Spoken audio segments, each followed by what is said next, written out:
नमस्कार, मी अश्विनी।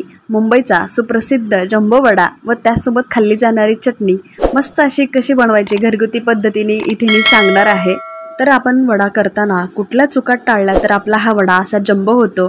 पीठ किती प्रमाणात घ्यावं किंवा बटाट्याची भाजी केल्यानंतर त्याची चव अगदी ज्या चवीने खातो त्याच चवीचा हा वडा बनवलेला आहे। तर रेसिपी पाहण्याआधी प्लीज मैत्रिणींनो आपल्या चॅनलला सबस्क्राइब करा आणि सोबतच घंटीचं बटन दाबा, म्हणजे मी अपलोड केलेल्या सर्वात प्रथम रेसिपीज तुम्हाला पाहायला मिळतील। तर इथे आपण वेळ न घालवता रेसिपीला सुरुवात करूया।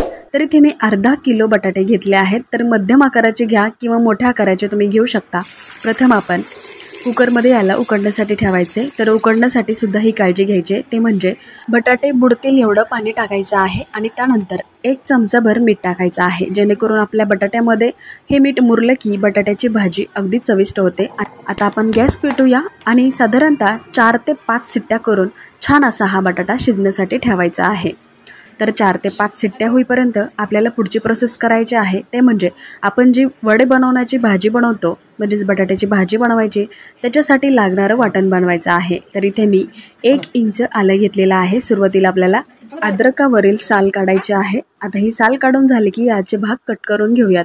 तर एका डिशमध्ये आपल्याला हे सर्व पदार्थ ठेवायचे आहेत, म्हणजे साहित्य ठेवून द्यायचे आहेत। तर अद्रक मी कापून घेते। आता यानंतर लागणार आहे लसूण। तर पूर्व तयारी करण्याच्या आधी आपण प्रत्येक महिलांची एक सवय असते, ती म्हणजे लसूण सोलून अशा प्रकारे डब्यामध्ये आपण ठेवत असतो। तर तीच सवय आपल्यासाठी खूप छान ठरते, कारण आपण ऐनवेळेस कुठला पदार्थ करतो त्यावेळेस लसूण पटकन सोलला जात नाही, त्यामुळे अशा प्रकारे आपण डब्यात लसूण सोलून ठेवतो।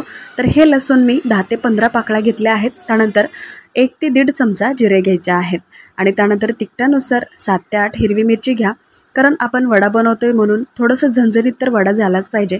यामुळे मी 5 ते 7 अशा प्रकारच्या हिरव्या मिरच्या घेतल्या आहेत।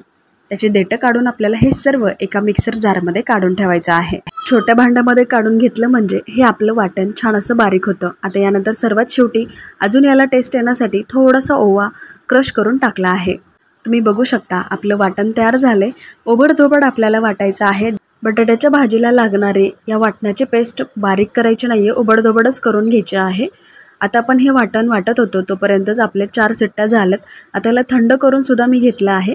जर तुमचे बटाटे गरम असतील तर तुम्ही थोडंसं यामध्ये गार पाणी ओता, म्हणजे बटाटे लवकर गार होतील आणि तुम्हाला लवकर प्रोसेससुद्धा करता येईल। आता हे आपले बटाटे सगळे सोलून झाले आहेत। आता याला क्रश करून घ्यायचं आहे।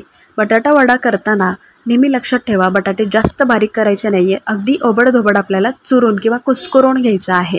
आता यासाठी लागणार आहे पीठ। तर इथे मी परफेक्ट प्रमाणात पीठ सांगते, 1.5 वाटी प्रमाण मला लागलेलं आहे। तर इथे चाळणीवरती वाटी ठेवायची आहे, म्हणजे खाली सांडणार नाही। आता यानंतर चवीनुसार थोडंसं मीठ टाकायचे आणि लागेल तसं पाणी टाकायचे। आता पाण्याचं प्रमाण मी इथे घेतलं आहे 1 वाटी। तुम्ही वडे ज्या प्रमाणात बनवता त्यानुसार पीठ घ्या आणि पिठाच्या प्रमाणाने तुम्ही पाणी घ्या। सुरुवातीला पाणी ओतायचं नाही आहे, कारण जास्त पाणी ओतलं की पिठाचं प्रमाण अगदी पातळ होईल। तर हे बघा, अशी कन्सिस्टन्सी झाली पाहिजे, अशा प्रमाणात आपल्याला बनवायचं आहे।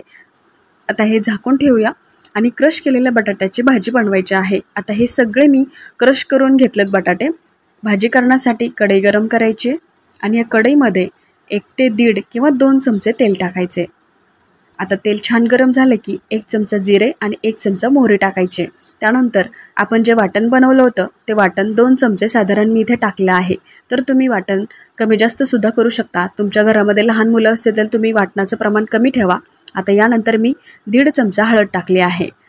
हळद वाटणामध्ये मिक्स झाली की लगेच आपण बटाटा टाकूया। तर क्रश केलेला बटाटा यामध्ये मिक्स करून घ्यायचे आणि छान असा परतायचा आहे। तर 1 मिनिट परतून घेऊया। त्यानंतर चवीनुसार मीठ टाकायचे आणि फ्रेश अशी कोथिंबीर बारीक कट करून टाकायची आहे। मैत्रिणींनो, आपल्या चॅनलवरती भरपूर अशा रेसिपीज मी अपलोड केल्या आहेत, तिथे जाऊन तुम्ही नक्कीच चेक करा। अजूनपर्यंत आपल्या चॅनलला तुम्ही सबस्क्राईब केलं नसेल तर प्लीज सबस्क्राईब करा। सोबतचं घंटीचं बटनसुद्धा दाबा, म्हणजे तुम्हाला माझ्या नवनवीन रेसिपीज सर्वात प्रथम पाहायला भेटतील। तर आपलं हे छान असं परतून झालेलं आहे। आता आपण थंड करण्यासाठी याला ठेवून देऊया। आता थंड झाल्यानंतर लगेच याचे वडे बनवायला घ्यायचे आहेत।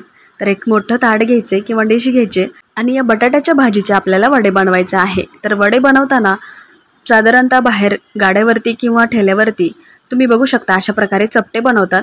तर आपल्याला चपटे न बनवता गोल आकारात बनवायचे आहेत, जेणेकरून आपला वडा असा जम्बो आणि मोठा दिसतो आणि तळल्यानंतर सुद्धा खूप छान लागतो। तर हे बघा, अशा प्रकारे आपल्याला हा वडा गोल असा बनवून घ्यायचा आहे। तर मी सर्व वडे गोल बनवून घेते। साधारणतः आपल्याला लहान मोठ्या आकारामध्ये हे वडे बनवायचे आहेत। तुमच्या आवडीनुसार तुम्ही वडे बनवू शकता। तर हे बघा, माझे इथे साधारणतः 9 ते 10 वडे तयार झाले आहेत। तर इथे मी चपटा वडा न बनवता जम्बो साईजमध्ये वडा बनवलेला आहे, म्हणजेच गोल वडा बनवायचे। आता यानंतर आपण पीठ बघूया। छान असं पीठसुद्धा आपलं भिजले गेले। आता वडा तळण्यापूर्वी आपल्याला एक गोष्ट लक्षात ठेवायची, ते म्हणजे या पिठामध्ये पाव चमचा खाण्याचा सोडा टाकायचे, थोडंसं पाणी टाकून याला मिक्स करून घ्यायचं आहे। आता हे छान असं मिक्स झाले। यामध्ये एक वडा घ्यायचे आणि टाकायचा आहे। तर वडा बुडवण्यासाठी आपल्याला या पळीचा वापर करायचा आहे, जेणेकरून आपली पळी किंवा एखादं झारक किंवा कोणतंही भांडं असलं पाहिजे, जेणेकरून असं खोलगट असेल तर उत्तमच आहे। तर आपण हे व्यवस्थित तेलामध्ये सोडता येईल। कोणताही पदार्थ तळण्यापूर्वी आपण पिठाचा एक हातात थोडासा तुकडा या तेलामध्ये सोडायचा आहे आणि तो वरती आला की समजायचं आपलं तेल छान कडकडीत गरम झालं आहे। आणि कडकडीत तेल गरम झाल्यानंतरच हे वडे एका पाठोपाठ सोडायचे आहे। तुमच्या कढईमध्ये जितके वडे बसतील त्यानुसार तुम्ही यामध्ये वडे सोडा। तर माझे साधारणतः 3 ते 4 वडे व्यवस्थित बसतात, तर मी इथे 3 ते 4 वडे सोडते आणि एखाद्या मिनिटाने लगेच आलटून पालटून घेऊन छान असं याला तळून घ्यायचं आहे आणि काढून घ्यायचं आहे एका झाराच्या मदतीने। एक्स्ट्रा एखादा मोठा झारा घ्यायचा आहे, जेणेकरून आपलं वडे ठेवल्यानंतर तेल शिल्लक आहे ते खाली पडेल। आता हे तळून काढलेले वडे एका ताटामध्ये काढून घेऊयात आणि बाकीचे राहिलेले सगळे वडे तळून घेऊयात। आता तुम्हाला पडलेला प्रश्न आहे तो म्हणजे चटणी कशी बनवायची। आता चटणी बनवण्यासाठी आपण जे बेसन पीठ बनवलं होतं ते शिल्लक राहिलेलं पीठ या तेलामध्ये टाकायचं आहे। त्याची शेव बनवायची आहे आणि क्रश करून एका मिक्सरच्या भांड्यामध्ये याला टाकायचं आहे। तर ही चटणी करण्याची प्रोसेस नक्की तुम्ही वापरा, यामुळे आपली चटणी मस्त बाहेर जशी मिळते तशीच होते। आता या क्रशनंतर लसूण न सोलता यामध्ये 4 ते 5 पाकळ्या टाकल्या आहेत। त्यानंतर चवीनुसार मीठ टाकायचे।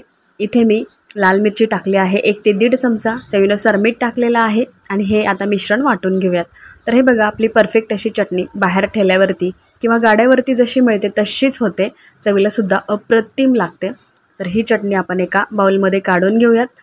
मस्त आपले वडे तयार झालेत। आता या वड्यावरती अजून छान असा स्वाद येण्यासाठी आपण तळलेली मिरचीसुद्धा ठेवू शकतो। तर मस्त असा मुंबईचा जम्बो वडापाव अशाच पद्धतीने केला जातो। तुम्ही एकदा नक्की ट्राय करा। बाहेर गेल्यानंतर आपण सहज 2 ते 3 वडे खातोच, तर तुम्ही घरी केलात की घरच्या तेलांमध्ये कमी साहित्यात कमी वस्तूंमध्ये हे वडे तयार होतात। तुम्ही एकदा नक्की ट्राय करून बघा आणि मला कमेंट करून सांगा की तुमचे हे वडे कसे झाले आहेत। आय होप तुम्हाला हा मुंबईचा स्पेशल जम्बो वडा आवडला असेल तर नक्की सबस्क्राईब करा। अशाच नवीन रेसिपीसोबत परत भेटूया। Bye bye.